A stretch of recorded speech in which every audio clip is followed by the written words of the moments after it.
ฝนตกใหม่ๆอีสานเฮาก็เครียดออกได้พี่น้องเครียดออกอึ่งออกกบออกวันนี้พอดองไม่ดองเพิ่นไปการตีนี่เพิ่นได้มาแล้วเพิ่นเอาหมักมาให้เอือบคักแน่ใส่ฮ้อนหมักพริก ใส่ฮ้อนหมักพริกใบขี้หูดจะแก้ข่าวเพิ่นหมักมาให้แก้ข่าวเครียดแม่ไข่ได้นี่หุ่นบางแน่ไข่ออกมีไข่หุ่นไข่เต็มท้องอยู่เพิ่นไปการมาได้หมักมาให้เรียบร้อย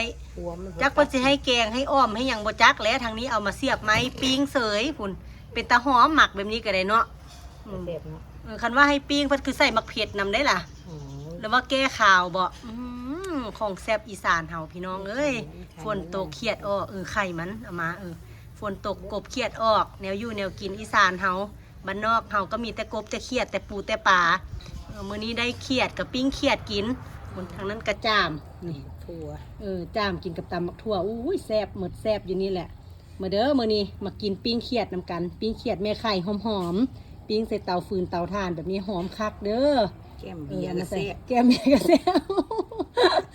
แม่นหั่นแล้วมันถ้าบ่พอได้แก้มดอกอันนี้นะกินกับข้าวเหนียวฮ้อนๆตำมักถั่วเมิดแซ่บอยู่นี่แหละนะมื้อนี้ถ้ามากินนำกันเด้อปิ้งเครียดอยู่ครัวบ้านนอกนำกันพี่น้องเอ้ย